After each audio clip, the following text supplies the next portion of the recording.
So there's 4 reactions of esters that we're going to look at. You should be able to work through the complete mechanism for each of them. We're going to start with the first one, which is the ester hydrolysis. So the first mechanism that we're going to talk about here is the ester hydrolysis mechanism. And one of the things that you have to realize, first of all, about our ester reactions, esters are significantly less reactive than the anhydrides and the acid chlorides that we have talked about so far. So that if we were to put this ester in the presence of water, nothing would happen. Water is not a strong enough nucleophile. This carbon of the carbonyl of the ester is not a good enough electrophile. So the combination of an ester and water gives no reaction. That's why when we look at the reactions of the esters that we're going to be talking about, these reactions take place with acid, or they take place with a base like sodium hydroxide, or they take place with a good nucleophile like the amine. So all of these reactions take place under conditions that are a little bit more forcing than any of the anhydride or acid chloride conditions that we saw up to this point.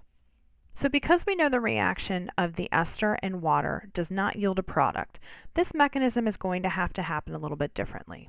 So as we begin looking at this mechanism, let's first look at the resonance. We know that we always have that resonance on the carbonyl, where we can pull those electrons up to the oxygen and show the negative charge on the oxygen and the positive charge on the carbon. That shows us that the oxygen has a fair amount of electron density, the carbon has a fair amount of electron deficiency. So that in this reaction, what we have floating around in the solution is a lot of acid. This could be sulfuric acid, this could be hydrochloric acid. We could also just use H3O+ to represent sort of a generic acid for us. So if this oxygen has a fair amount of electron density, and we have a lot of acidic protons floating around in our reaction, the very first thing that's going to happen is that that oxygen is going to pick up a proton from that acid. And when that happens, we get this.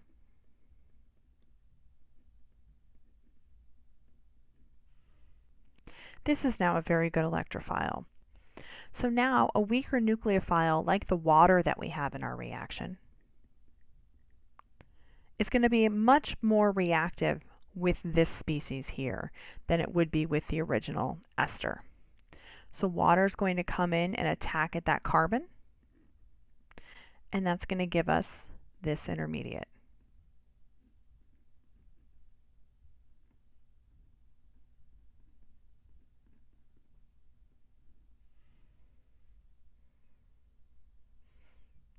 This is our tetrahedral intermediate. So we have a carbon that's bonded to this methyl group. So this is the one bond we definitely can't break in this intermediate. This carbon is also bonded to an OH. It's bonded to this ether group, and it's also bonded to this OH there. So we have 3 oxygens bonded to this carbon. That makes the carbon very unstable because oxygen is an electronegative atom.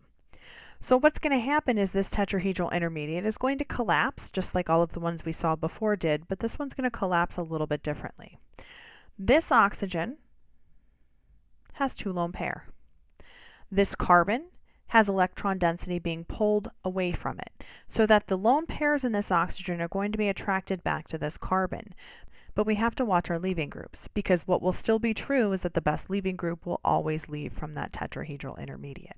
So right now, this molecule of water that just attacked is currently the best leaving group, because if this oxygen took its electrons and left, it would leave as a neutral molecule of water. And we know that that's not what we want to happen in this reaction. So what we need to do is we need a base, like a molecule of water, to grab that proton, give the electrons back to that oxygen, and that's going to neutralize that tetrahedral intermediate.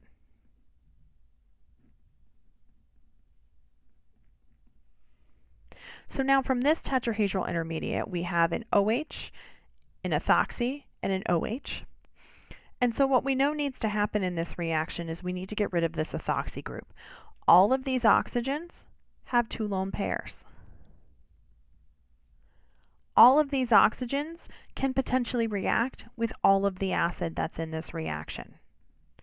But the reaction that's going to be productive, the reaction that's going to move us forward in this case, is when this ethoxy group picks up the proton, gives the electrons back to the molecule of water, and becomes our protonated species at this tetrahedral intermediate.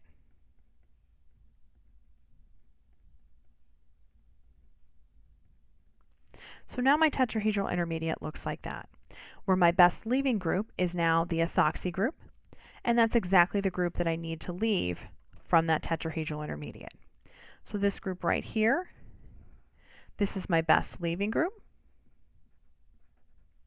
And I kind of passed the protons around so that I could make sure that that was going to be my best leaving group because I knew the product that I wanted to form from the overall reaction. So now in this case, this is a leaving group. The reaction could proceed in two ways. The first way that the reaction could proceed is for the oxygen to simply take its electrons from that carbon. So if this ethoxy group takes the electrons from the carbon, what's left is this. So now my carbon has a positive charge. I lost my molecule of ethanol. But this carbon that's positively charged is special because this carbon is bonded to two oxygens that each have two lone pairs, and so we have resonance stabilization on that positive charge. This oxygen can donate electron density toward that positive charge, and that gives me a resonance structure that looks like this.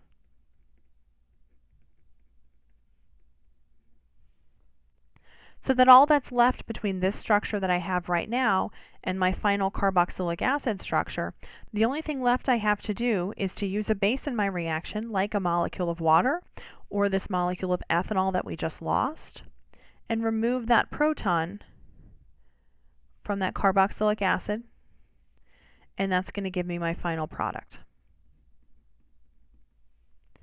So the two products that I get out of this reaction are that molecule of ethanol as well as that carboxylic acid.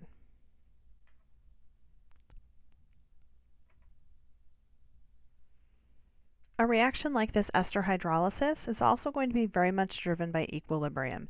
So that in this reaction, in order to lose the alcohol and end up with the carboxylic acid, Le Chatelier's principle would tell us that we're going to need a lot of water in this reaction in order for this reaction to be accomplished. So that each of these steps along the way in the mechanism are reversible.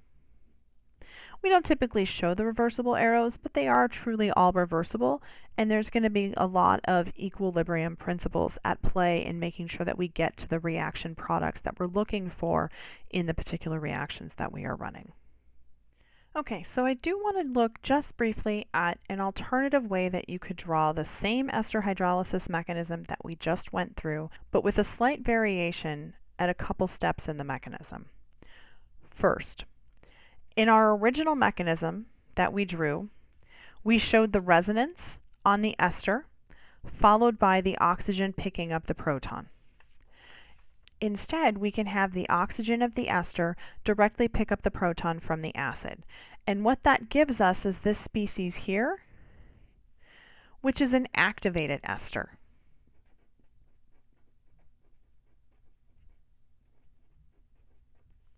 Where the carbon of this species is a much better electrophile than the carbon that we had in the neutral ester over here. So once we have the activated ester, the water molecule can come in and attack. We have our first tetrahedral intermediate. We can remove the proton from the water. We can put the proton on the ethoxy group. And then this is where we have a second point of difference in this mechanism and the previous mechanism that we worked. In this mechanism, what happens is we have our ethoxy group set up to be our leaving group at this point. We could have that ethoxy group fall off and leave us with a resonance stabilized carbocation like we showed in the previous mechanism. But as an alternative, we could actually use the lone pairs on this oxygen to help kick out that ethoxy group all in one mechanistic step. So the lone pairs of the oxygen kick down towards that carbon that's bonded to the 3 electronegative oxygens and then kick out that ethoxy group in the same step. That gives us to this point in the mechanism where the only thing we have left to do is to have a water molecule remove that proton, and that gives us to our final products. So we have a couple different ways that we can show the steps in the mechanism, and overall, you're not allowed to combine steps and mechanisms. You only have variation in the steps of the mechanisms when you have steps that are related through resonance.